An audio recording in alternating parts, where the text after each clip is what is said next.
வணக்கம், welcome to Chitra Murali's kitchen. இன்னைக்கு என்ன பார்க்க போறோம்னா, சிம்பிளா ஒரு ஸ்நாக்ஸ். அடமாவை வச்சு குழுக்கு தானே பண்ணுவோம். நான் அடமாவை வச்சு எடுத்து வச்சிருந்தேன். அரைச்சதுலேருந்து கொஞ்சோண்டு எடுத்து வச்சுட்டு அதில் கொஞ்சம் தோசை மாவை மிக்ஸ் பண்ணிட்டு மஷ்ரூம்லாம் சேர்த்து ஒரு குழுக்கு மாதிரி தான் போட போறேன் நான். ஸோ அதை எப்படி போடுறதுன்னு நம்ம பார்த்துருவோம். பாருங்க, சும்மா ஒரு கப்பு அடமாவு, இதுலேயே ஒரே ஒரு கப்பு தோசை மாவு ரெடியாக எடுத்து வச்சிருக்கேன். அதையும் சேர்த்துடுறேன். ஏற்கனவே இதில் வரமிளகாலாம் போட்டிருக்கோம், கொஞ்சம் காரம் இருக்கும். இருந்தாலும் அதே மாதிரி நான் பச்சை மிளகா சேர்க்கல. அதுக்கு பதிலாக எங்களுடைய ஃபேவரட் பஜ்ஜி மிளகா தான் சேர்த்து பண்ண போகிறேன். ஸோ ஒரே ஒரு பஜ்ஜி மிளகா கட் பண்ணி வச்சுருக்கேன். கொஞ்சம் இஞ்சி, கருவேப்பிலை, கொத்தமல்லி, வெங்காயம்.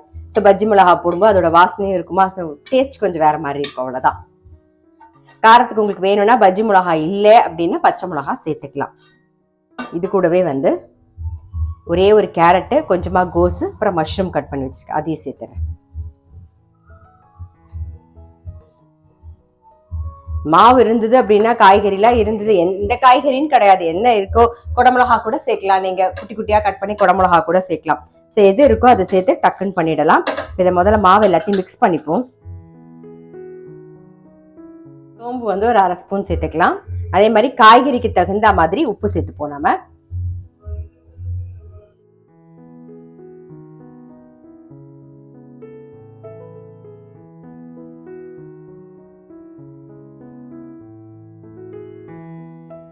மாவு ரெடி ஆயிடுத்து, எண்ணெய் காஞ்சிருது. நம்ம கிள்ளி கிள்ளி போட்டுடலாம்.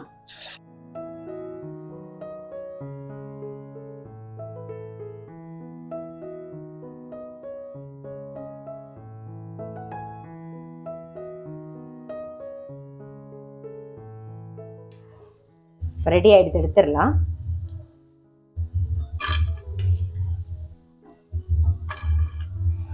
அவ்வளோதான். ஸோ இதே மாதிரி எல்லாமே பண்ணி எடுத்துக்கலாம். நம்ம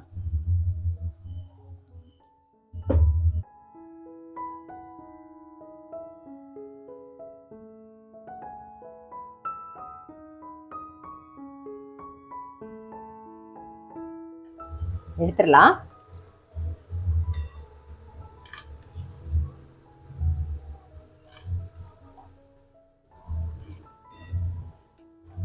அவ்வளோதான். சிம்பிளா ஒரு ஸ்நாக்ஸ் ரெடி. கண்டிப்பா ட்ரை பண்ணி பாருங்க. அடை மாவு, தோசை மாவுலாம் மிச்சம் இருந்ததுன்னா எல்லா காய்கறியும் போட்டு ஒரு வெஜிடபிள் குழுக்கு எப்படி பண்றதுன்னு பார்த்துருப்பீங்க. இந்த மாதிரி மஷ்ரூம்லாம் போட்டு ட்ரை பண்ணி பார்க்கல அப்படின்னா டெஃபினட்டா ட்ரை பண்ணி பாருங்க. நான் அடுத்த வீடியோல சந்திக்கிறேன்.